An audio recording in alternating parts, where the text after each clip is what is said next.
본문 말씀은 사가랴와 엘리사벳의 소개와 함께 요한의 탄생 이야기를 지금 시작하려는 시동을 거는 거지요. 직접적으로 오늘 나온 말씀은 아닙니다만은 이렇게 함으로 말미암아서 결과적으로는 이제 세례 요한의 탄생을 예고한 그대로 응답되고 이루어지는 그런 역사들을 이야기하려는 시동을 거는 그런 본문이 오늘 본문 말씀이다 하는 것입니다. 이 본문은 구약과 신약을 연결하고 있고 하나님의 구속 계획 안에서 정말로 중요한 역할을 하는 그런 짧지만 오늘 본문, 그리고 별 의미도 없을 것 같지만 아주 귀중한 본문이다 하는 것이죠.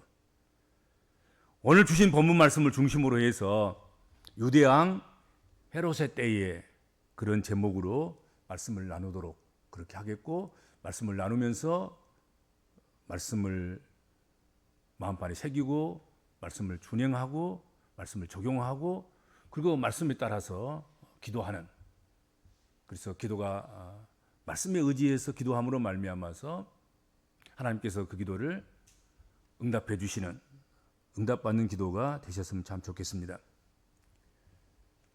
여기서 유대왕 헤롯의 때 제목을 잡았습니다만은 오늘 성경 구절 그대로인 거예요. 아주 짧은 그런 구절입니다.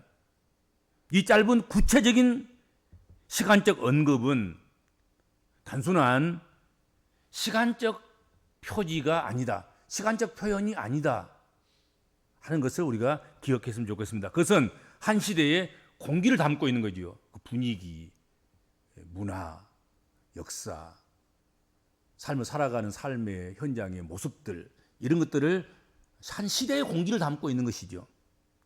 그 시대를 살아가는 사람들의 고통과 그리고 기다림을 압축한 그런 말씀이기도 하다 하는 것이죠. 유대왕 헤롯 때 그러면 그 유대왕 헤롯 때를 아는 사람들은 감정에 젖는 거지요. 그 시대의 분위기에 젖는 거지요. 그 시대의 공기가 차가웠는지 뜨거웠는지 냉혹했는지 또 그 시대를 추억할 수 있는 거지요. 이 시대는 선지자도 예언자도 없던 영적 침묵의 시대였습니다.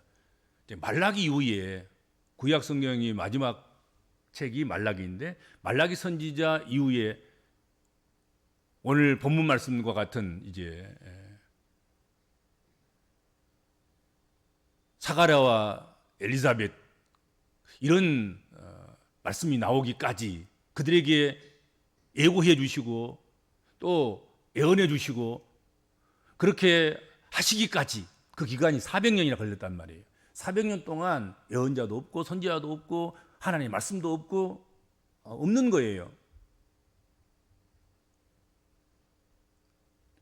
말라기 이후 400년 동안 하나님은 그 백성들에게 어떤 계시나 어떤 말씀도 하지 않으셨다 하는 것입니다. 그때 이스라엘 백성들은 로마의 지배 아래 놓여 있었습니다. 헤롯은 유대를 통치한 아주 실존적인 인물인 거죠. 헤롯 왕이에요. 그의 통치는 로마 황제 아우구스투스와의 정치적인 그런 동맹에 기반한 것이었고, 유대인의 왕이라고 불렸지만 유대의 왕 헤롯 이렇게 오늘 성경에도 나오잖아요. 그러나 그는 에돔 출신이었고 유대인들에게는 외세를 위한 꼭두가시처럼 그렇게 여겨지는 그런 인물인 거예요. 유대인을 위해서 뭘 좋은 정치를 펴거나 유대인의 인권이나 국력이나 또 다른 행복을 위해서 힘쓰고 애쓰는 사람이 아니라 결국은 노마 황제에게 충성하고 노마 황제의 눈치를 보면서 노마 황제의 힘을 얻어서 그것을 가지고 오히려 유대의 백성들을 괴롭히는 그런 잔혹한 그런 왕이었던 것이죠. 그의 통치는 정치적 불안과 종교적 타락 그리고 민족의 절망으로 가득했다 하는 것이죠. 그는 우리가 잘 알고 있는 대로 폭군이었습니다.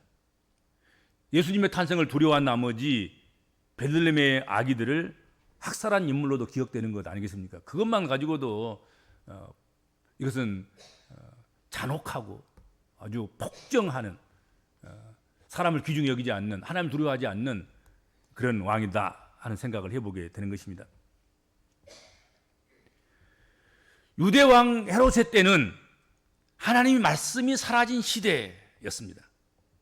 인간의 권력이 하나님의 자리를 차지하던 그런 시대를 상징하고 있다 하는 것이죠. 그러니까 이 짧은 유대왕 헤롯의 때라는 이 구절에는 이런 시대의 분위기, 시대의 공기, 시대의 아픔, 시대의 무게, 시대의 그런 것들을 다 담고 있는 거예요.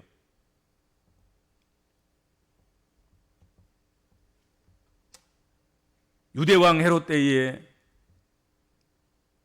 유대에 아비야 반열의 제사장인 사가랴가 있었고, 그리고 그의 아내인 아론의 자손 엘리사벳이 있었다. 어느 때에? 어느 때에? 유대왕 헤롯의 때. 그때에 하필이면, 그것이 하필인지 아니면 다행인 일은 알 수 없습니다만은, 어떻든 헤롯왕 때에, 헤롯왕이 통치할 때에, 그 캄캄한 때에 사가랴와 엘리사벳이 있었다 하는 것입니다. 사가랴는 유대에서 아주 흔한 이름인데 여호와께서 기억하신다 하는 뜻을 가지고 있는 말입니다. 이름의 뜻이, 사가랴는 여호와께서 기억하신다. 엘리사벳은 내 하나님은 맹세의 하나님이시다. 그런 뜻을 가진 이름입니다.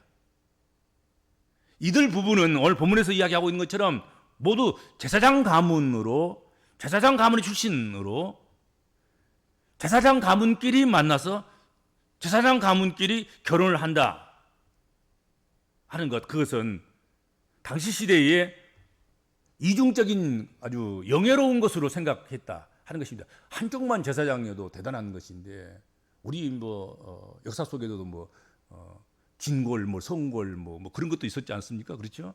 양쪽 다 왕 가문이냐, 한쪽만 왕 가문이냐, 그런 걸 따져서 골품 제도가 만들어지기도 하고 그랬는데, 그 유대 사회 속에서도 제사장 가문에서 제사장 가문끼리 결혼하는 것, 그것은 어떻게 보면 이중적으로 영예롭고 축복받은 그런 것으로 생각할 만큼, 그렇게 여겨질 만큼 그런 사건이었다 하는 것입니다.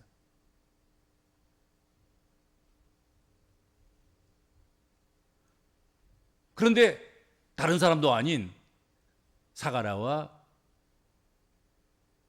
오늘 그 아내 엘리사벳이 그 케이스였다는 거지요.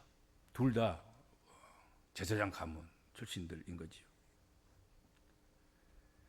이 영예를 부끄럽지 않게 하기 위해서라도 사가랴와 엘리사벳은 신실한 삶을 살아가고 있었다. 어느 때에?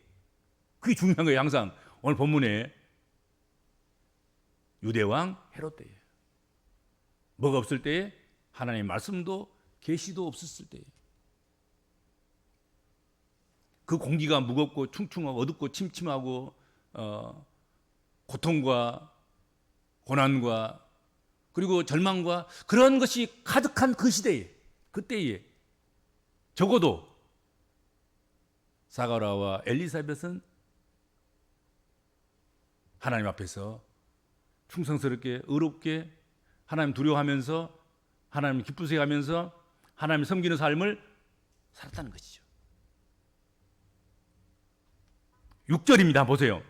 오늘 본문 6절. 이 두 사람이 하나님 앞에 의인이니 주의 모든 계명과 율례대로 규례대로 흠이 없이 행하더라 그랬습니다. 이 두 사람 비록 어느 시대에 유대왕 헤롯 시대에 살면서도 불구하고 다른 사람이 어떻게 살든 관계없이 그 시대가 어떻든 상관없이 그 시대의 공기가 어떻게 흘러가든 그 상관없이 이 두 사람이 하나님 앞에 의인이니 주의 모든 계명과 규례대로 흠이 없이 행하더라 그랬습니다. 남 눈치 보고 남 핑계 댈 것 없어요. 공기가 어떠니 분위기가 어떠니 그거 주의 기울 필요가 없어요. 그렇죠? 사가라와 엘리사벳처럼 하면 되는 거예요. 유대왕 헤롯 때의 그 분위기 속에서 그 공기 가운데서도 그 문화와 그 역사 가운데서도 그런 시대 가운데서도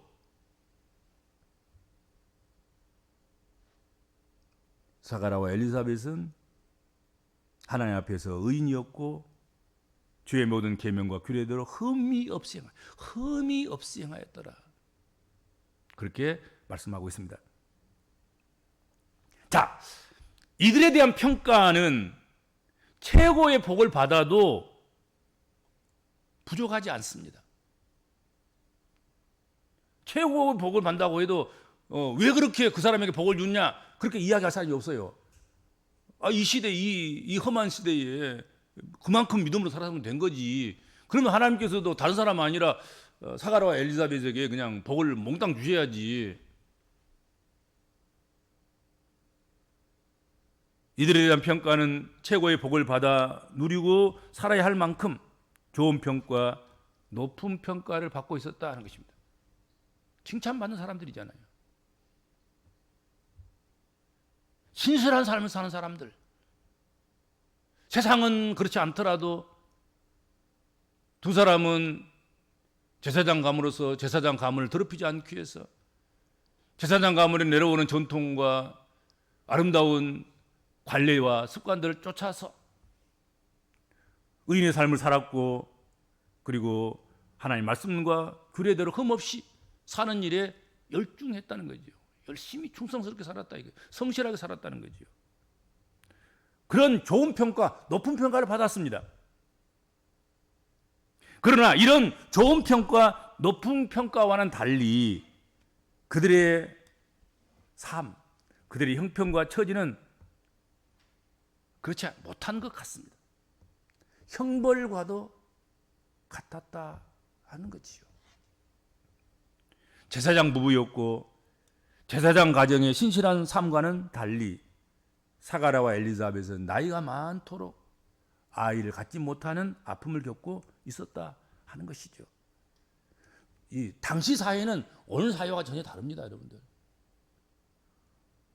오늘 사회는 뭐 자녀가 그렇게 귀하지 않을 수도 있고 오히려 뭐 요즘은 결혼만 하고 자녀를 안 낳겠다고 선포하고 선언하고 그래서 부모 세대하고 갈등을 빚기도 하기도 하고 그런 시대예요. 지금은 아예 결혼처도 안 하려고 하는 그런 시대가 오늘 시대인데 당시 사회에서는 자녀가 없다는 그것은 큰 고통이자 수치였다 하는 것이죠. 시대의 분위기가 다른 거지요. 유대왕 헤롯 때 그 시대의 공기와 분위기 그것은 오늘의 시대와는 전혀 다른 그런 사회. 다산이 최고인 세대예요. 다산. 그리고 노동을 할 수 있는 싸움을 할 수 있는 전쟁에 나갈 수 있는 그런 남자아이를 많이 낳는 것 그것이 최고의 권세이고 그것이 화살의 전통의 화살이다. 화살이 전통에 많이 꽂혀있는 그 전통을 메고 있는 것 같아서 그것이 상이라 여기었고 그것이 영광을 받는 것이라 축복을 받는 것이라 그렇게 생각했습니다.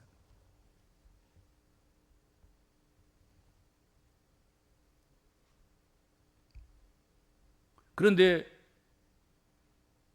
화살통에 화살이 없는 거잖아요, 지금. 아니, 제사장이 아니어서가 아니잖아요. 두 가문 다 제사장이에요.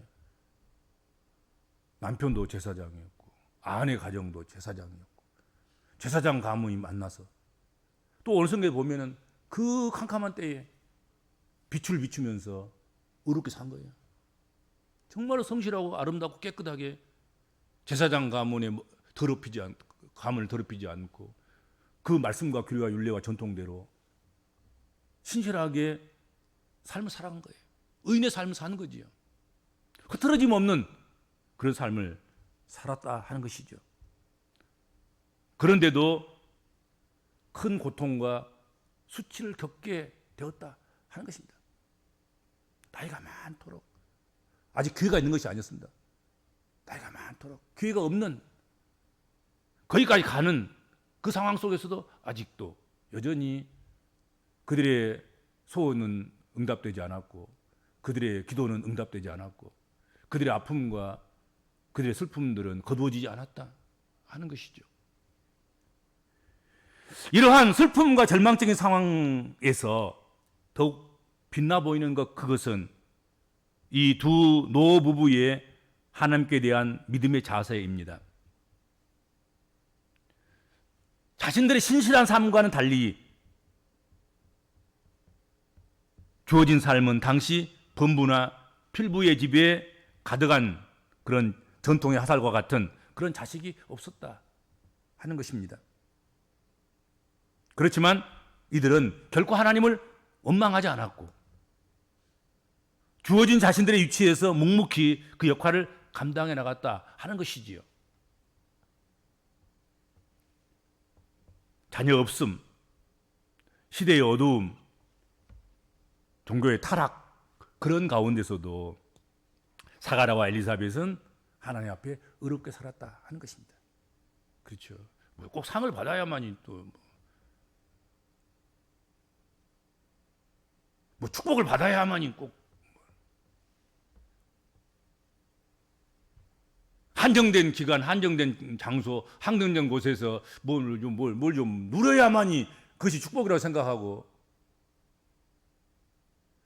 또 하나님 앞에서 그렇게 받아야만이 하나님의 자녀로 살아갈 의무가 생긴다고 생각하는 그런 일이 없어야 되겠죠. 그렇죠. 사가랴와 엘리사벳은 전혀 그렇게 하지 않았다는 거지요. 그렇죠. 그런 거 아무것도 없었단 말이에요. 자녀 없음, 나이가 많도록 늙은 거예요. 근데 아직도 없는 거지. 기도를 안 했냐? 했어요. 나중에 보겠습니다만은 너의 기도가 상달되었다, 너의 기도가 이루어졌다, 너의 기도가 응답되었다고 말씀하신 걸 보아서는 분명히 기도도 엄청 한 거야. 아들 주시옵소서, 자식을 주옵소서, 제사장 감을 이어갈 수 있도록 그렇게 해 주시옵소서. 그렇지 않겠나 생각이 됩니다. 시대의 어둠, 종교적인 타락, 시대상과 종교적인 그런 상황, 그런 가운데서 속이 타도록, 얘가 타도록 그러면서 그 시대를 밝혀보려고 애쓰고 힘썼던, 정말 하나님 앞에서 의롭게 산 그런 사람들인 거지요. 그들은 하나님 앞에서 제사장이었고 의인의 삶을 사는 신실한 사람들이었지만 이렇게 해결되지 않는 고통과 아픔을 지니고 있었다 하는 것입니다. 제사장이 아니어서 그렇다면 또 이해가 될 수도 있어요. 또 신실한 삶을 안 살았다면 핑계될 수도 있겠죠. 신실하지 않으니까 없지. 그렇지. 그럴 수도 있겠죠. 근데 그게 전혀 아니잖아요. 사가랴와 엘리사벳은 양 가문 다 제사장 가문이고, 그리고 사가랴는 지금도 제사장이고, 그들은 신실했고 의로웠고 하나님 앞에 그렇게 그런 삶을 살아갔습니다. 그런데도 불구하고 해결되지 않는 고통과 아픔을 지니고 있었다. 그렇다는 거예요. 제사장에게는 아무 문제가 없이 그냥 깨끗하게 탄탄대로만 있을 것이다. 천만의 말씀입니다. 의인에게는 전혀 아무 문제도 없을 것이다. 에이, 그렇지 않다 이거지. 사가라와 엘리사벳은 그러면 누구보다 더 아무 문제가 없어야 돼요. 다 형통해야 되는 거죠. 그런데 그에게는 아무 책임감도 없고 시대의 공기와 분위기에 따라서 그냥 시대에 젖어서 그냥 그 시대에 그렇게 삶을 살아가는 그런 사람들도, 아무렇지 않게 살아가는 사람들에게도 주어지는 하찮은 것까지도 이들에게는 없는 거예요. 이 고귀한 삶을 살아가는 사람들에게는 얼마나 서운하겠어요. 그렇죠. 또 다른 사람들이 보면 뭐라고 말하겠어요. 근데 그것이 현실인 거예요. 그것이 또 하나님 말씀 아니겠습니까?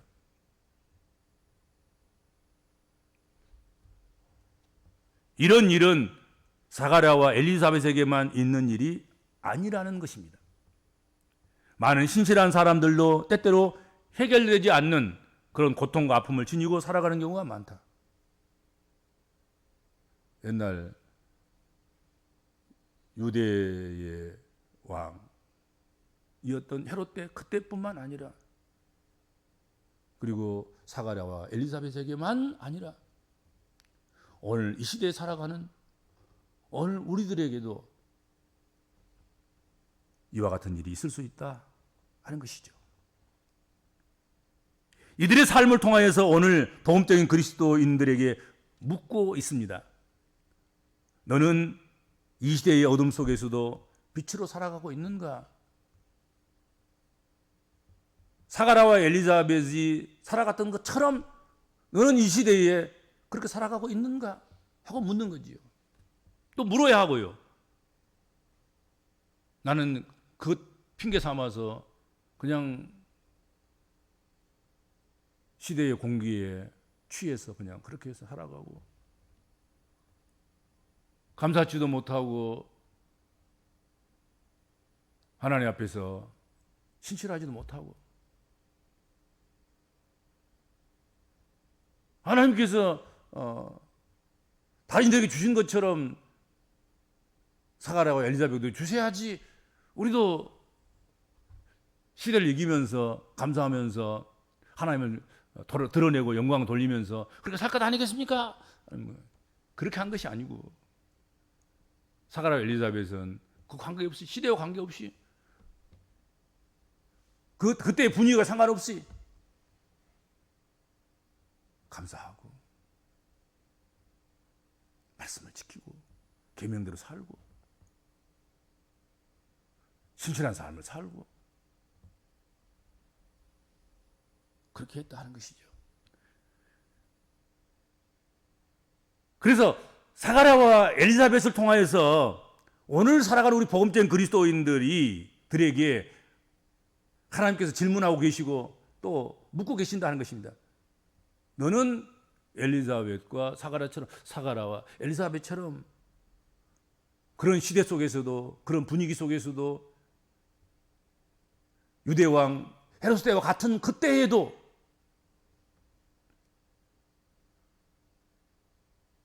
너는 시대의 어둠 속에서 빛을 비추면서 빛 가운데서 살아가는가? 아멘 할 수 있어야 되는 거죠. 그렇죠. 또 그렇게 하지 못했다고 하면 이제부터라도 그렇게 살아가겠습니다 하고 다짐하고 고백하고 그래야 되겠죠. 그렇죠. 사가랴와 엘리사벳의 삶이 이렇게 끝나버리고 말았다고 하면 어떻게 되었겠습니까? 그러나 그들에게는 하나님의 특별한 은총이 준비되고 있었다 하는 것을 기억하셔야 됩니다. 그대로 끝나는 것은 아닌 거예요.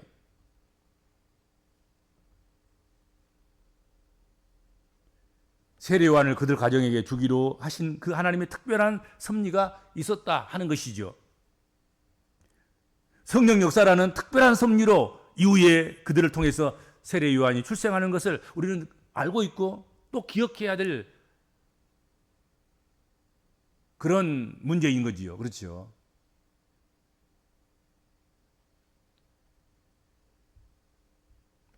성도가 말씀대로 순종하면서 사는데도 불구하고 이해할 수 없는 고통과 아픔이 있을 수 있습니다. 의인의 삶을 살고 있으면서도 일반적인 축복을 받지 못하는 그런 경우도 없지 않아 있습니다.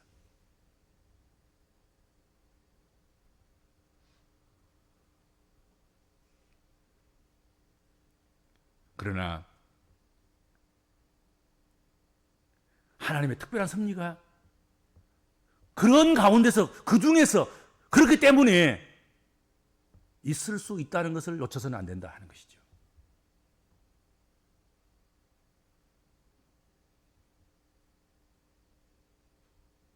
신실하고 의로운 삶을 살아가는 이들에게 슬픔과 고통의 자리를 허락하신 하나님이라고 하면 거기에는 반드시 하나님의 섭리가 있고 또 특별한 은혜가 틀림없이 있다 하는 것이죠.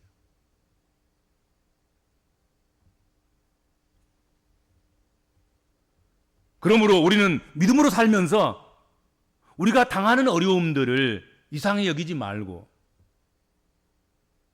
믿음으로 하나님을 의뢰하면서 그렇게 나아가야 할 것입니다. 현재의 상황에 낭망하지 말고 끝까지 하나님을 바라보는 믿음이 필요하다는 것이죠. 이미 아이 낳을 기회는 없어요. 나이가 많았어요. 늙었어요. 불가능해요. 끝났어요. 더 이상 그것을 위해서 소망을 가진다는 것, 그건 어리석은 거예요.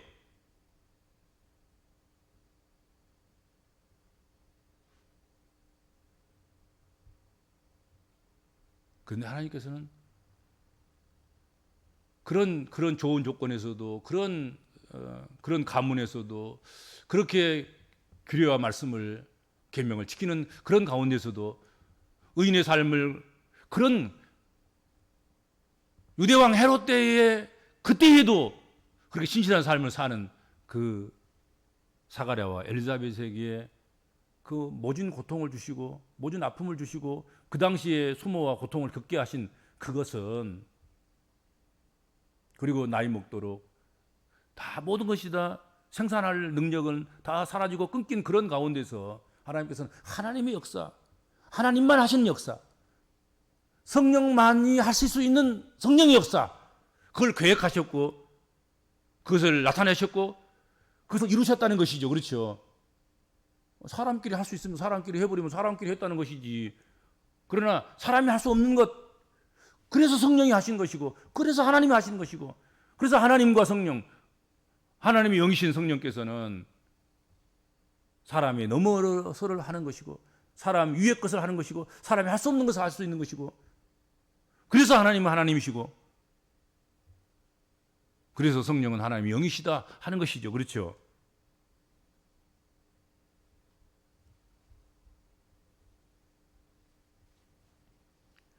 사가랴와 엘리사벳과 같이 의롭게 살아가는 이들이 고난을 겪게 되는 것을 볼 때도 있습니다.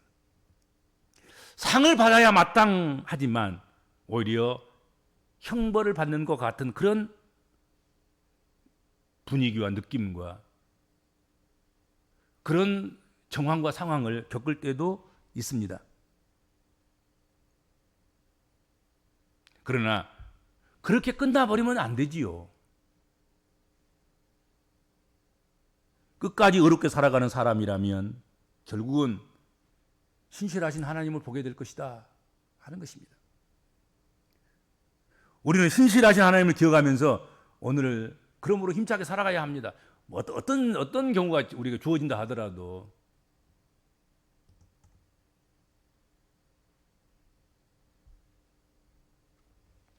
믿음으로 그러한 시간을 우리가 견뎌 나간다고 하면 하나님은 가장 귀한 것으로 우리에게 허락해 주신 하나님이시다 하는 것을 우리가 깨닫게 될 것입니다. 오늘 살아가는 우리 복음적인 그리스도인들도 사가랴와 엘리사벳처럼 하나님의 시간표에 의해서 귀하게 쓰임받는 그런 성도의 삶이 되시기를 바랍니다. 기도하겠습니다. 주님 감사합니다. 사람의 시간표와 하나님의 시간표가 다름을 우리는 깨닫습니다. 하루가 천년 같고 천년이 하루 같은 것이 하나님의 시간표이며 또 하나님께서 역사하시는 일하심임을 우리가 믿습니다. 우리에게 어떤 상황과 어떤 환경이 우리에게 주어진다 할지라도 그때는 말씀이 침묵하고 하나님 말씀도 없고 선지자도 없는 그런 가운데일지라도 우리 복음적인 그리스도인들은 낙심하지 아니하고 절망하지 아니하고 포기하지 아니하고 힘을 내서 더욱 말씀을 부여잡고 믿음을 지키며 신실한 삶을 살아가는 그런 하나님 백성들 되도록 하나님 우리를 인도하여 주옵소서. 그리고 시간이 오래 걸릴지라도 아니 우리가 사는 이 세상에서 경험할 수 없는 것일지라도 하나님 반드시 하나님의 뜻 가운데 살아가는 하나님 백성들에게 하나님께서는 의로운 것으로 좋은 것으로 필요한 것으로 있어야 할 것으로 또 반드시 경험해야 될 그런 세계를 확창해 주시고 그리고 보게 하시고 열어주시는 줄로 믿습니다. 주의 백성들을 그 기회로까지 버려두지 마옵시고 견인하시고 이끄시고 인도하시고 함께하여 주옵소서. 예수님의 이름으로 간절히 기도하옵나이다. 아멘.